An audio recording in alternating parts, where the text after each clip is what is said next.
Hey, ini dia contoh HTML dan CSS biodata. Jadi kita akan bikin ini pakai HTML dan CSS. Nah, nanti teman-teman juga pasti bisa bikin ini setelah nonton video ini ya. Oke, aku bisa Wijaya. Let's start. Oke, jadi pertama-tama kita perlu siapin dulu file fotonya gitu kan. Jadi siapin file fotonya. Nah, kalau di sini aku ada foto ini, kemudian kita bikin folder baru yang namanya adalah biodata. Nah, di dalam biodata ini, foto ini kita masukkan ke dalam biodata. Nah, folder biodata ini kemudian kita taruh ke VSCode, jadi biar kita bisa ngeditnya lebih enak. Oke, udah taruh di sini. Oke, pertama-tama kita perlu bikin index.html, bikin file baru, klik di sini, kemudian tulis index.html, kemudian bikin file baru lagi, klik di sini juga, yang namanya style.css, yang pasangannya gitu. Jadi untuk stylingnya nanti pakai style.css. Oke, jadi pertama-tama kita mau bikin tag HTML defaultnya gitu, biar nggak kelamaan gitu kan caranya. Ya caranya gimana? Pakai tanda seru, kemudian di tab muncul defaultnya. Nah, dari sini kita perlu sambungin juga style.css itu ke index.html. Caranya gimana? Di bawah meta kita ketikkan link. Nah, pilih yang tipenya CSS. Nah, nanti href-nya atau source-nya path-nya bakal keisi. Nah, tapi teman-teman perlu perhatikan, nanti kalau teman-teman ternyata masukin style.css-nya ke dalam folder namanya asset, berarti nanti cara nulisnya nggak gini, nulisnya adalah asset slash style.css gitu. Cuma karena ini satu level ya, mau fotonya pun juga satu level dengan indeksnya, jadi nggak pakai apa-apa langsung gitu. Jadi, oke, terus kita lanjut, kita ubah title-nya jadi motor. Sorry guys. Kemudian kita ganti title-nya ke biodata. Nah, kalau teman-teman tadi lihat, desainnya itu terdiri dari bagian kiri dan bagian kanan. Bagian kiri isinya teks dan bagian kanan isinya gambar. Nanti kita perlu bikin kayak gitu. Tapi karena di HTML kita perlu yang namanya wrapper supaya ngebungkus dua bagian besar itu. Jadi cara nulisnya adalah bikin div, kasih kelas namanya wrapper. Nah, di dalam wrapper inilah kita bikin dua div bagian besarnya, yaitu div kolom kiri dan div kanan kolom kanan. Ini lagi banyak motor gede ya. Astaga. Oke, bikin div. Div yang pertama nanti kita kasih kelas left. Kemudian bikin div lagi, dimana kelasnya adalah right, gitu, bagian kiri dan kanan. Nah, kita masuk ke bagian kiri. Di bagian kiri itu ada isinya biodata, title biodata dan juga biodatanya sendiri. Untuk titlenya kita pakai H1, tulis saja biodata diri. Kemudian untuk biodatanya kita pakai tabel. Nah, bikin tabel, pakai tabel, kita kasih kelas namanya tabel, nanti gunanya buat nge-stylingnya lebih enak. Habis itu dari sini tabel itu urutannya pasti ada row sama kolom. Jadi pastikan teman-teman ingat bikin TR dulu, jadi bikin row dulu. Ini adalah row pertama. Di dalam row pertama kita punya kolom, bikin TD yang isinya nama. Kemudian TD kedua atau kolom kedua itu isinya T2 bisa ya atau value-nya. Nah, biar cepat kita copas aja nih row-nya biar nggak lama-lama. Sebanyak 4 kali kalau ngeliat desain. Nanti teman-teman sesuaikan. Salah. Jadi teman-teman sesuaikan dengan kebutuhan.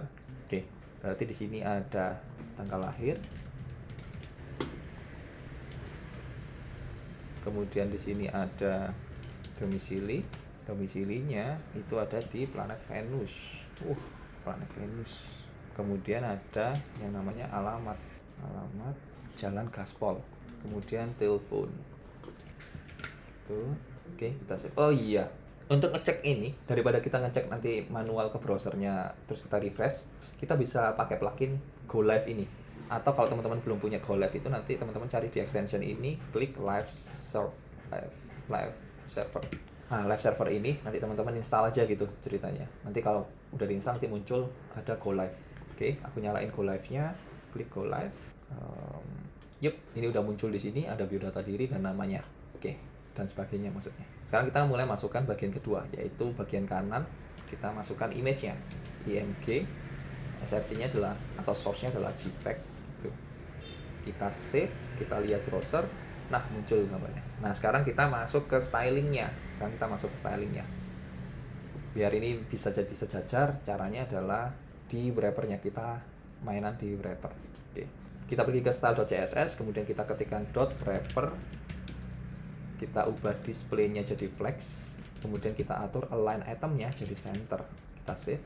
Nah, Nah, tapi kalau teman-teman perhatikan, kalau di desain itu tadi kan semuanya di tengah gitu ya. Ini kan masih di pojok kiri atas gitu. Gimana caranya? Nah, kita perlu atur yang di atas wrapper. Jadi, parentnya wrapper adalah body. Jadi, kita atur bodinya. Kita ketikkan body. Nah, dari body itu kita atur displaynya. Jadi, flex juga.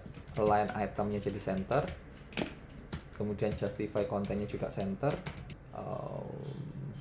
Kita simpan. Kita cek dulu. Oke, udah ke tengah, tapi belum ke tengah setinggi browsernya gitu kan. Itu berarti kita perlu atur lagi yang namanya HTML-nya. Bikin tag HTML, kemudian kita atur height-nya jadi 100%. Tuh. Terus kita tambahin juga body, juga kita bikin height-nya 100%. Kita save. Nah, udah ke tengah nih. Terus permasalahan lainnya lagi adalah di desain ini ada jaraknya gitu kan. Cara gimana kasih jarak gitu. Jaraknya kita atur di wrapper, kita kasih namanya gap sebanyak 2 rem. Oke, kita simpan. Nah, udah ada jaraknya nih. Kalau sama ayang sih nggak usah jarak ya. Kalau yang lain ya udah kasih jarak gitu. Nah, dari wrapper ini kasih jarak 2 rem. Nah, 2 rem ini adalah perhitungannya dari gini. 1 rem itu akan berdasarkan default ukuran browser berapa. Kalau semisal browsernya ukuran defaultnya adalah 16 pixel yang dipakai, maka 1 rem adalah 16 pixel. 2 rem adalah 2 kali 16, jadi 32 pixel, dan seterusnya. Dan itu bisa diganti sesuai dengan browser tersebut. Kalau browsernya pakai 14, otomatis 1 remnya adalah 14. Gitu. Oke, udah ada jaraknya. Kemudian kita juga atur. Nah, kalau teman-teman perhatikan, teksnya di sini kan ada ekornya semua nih, tajam-tajam. Nah, kalau di desain itu kan nggak ada ekornya, alias sans serif gitu. Gimana cara kita ngubahnya? Kita ubah yang di global, yaitu di body. Kita ganti jadi font family, jadi sans serif. Kita simpan. Tara, udah jadi. Nah, kemudian kan kita perhatikan lagi di sini jaraknya masih mepet-mepet nih, nggak enak nih. Ya, untungnya kita udah bikin kelas namanya tabel kan tadi. Jadi .tabel spasi tr spasi td. Kemudian kita atur padding top. Padding top setengah rem, 0,5 rem maksudnya, titik 5 rem. Kemudian padding bottomnya juga setengah rem. Kita simpan. Tara. Oke. Terus di bagian nama atau title, tanggal lahir, domisili, alamat, dan telepon ini itu pakai bold gitu kan. Kita ubah yang cuma kolom pertama aja. Caranya .tabel spasi tr spasi td titik 2 first child, jadi anak pertama, anak sulung gitu. Dari situ kita atur font weight-nya adalah 700 yang tebal. Saya disimpan. Sudah tebal nih. Oke. Di bagian kiri udah beres. Sekarang kita beralih ke bagian kanan, yaitu bagian gambar. Kalau dilihat di sini gambarnya tajam-tajam kan, tapi kalau di desain tuh dia agak rounded. Gimana caranya? Kita pilih kelas right-nya, jadi .right spasi img. Atur border radiusnya ke 1 rem. Save. Sudah jadi nih. Nah, sekarang kalau sebenarnya di sini udah bisa bilang selesai gitu. Tapi kalau teman-teman benar-benar mau kayak desain, tadi kan desain jaraknya nggak cuma 2 rem gitu kan, jaraknya agak panjang. Nah, biar cepat kita bisa atur pakai atur wrappernya gitu, dengan cara kita kasih tambahan maksimal width gitu ceritanya. Jadi kita batasin lebarnya sebanyak 960 pixel. Kemudian kita atur juga width-nya itu 100%. Kita simpan. Benar. Terus perlu kita tambahin juga justify content center gitu. Kok nggak bisa? Sorry, bukan justify content center, tapi space between gitu. Nah, jadi dia benar-benar menuhin 960 pixel, ditaruh di paling kanan dan ditaruh paling kiri gitu ceritanya. Oke, jadi ini hasilnya. Kalau teman-teman lihat baik indeks HTML-nya dan juga style.css-nya. Oke, see ya on the next video.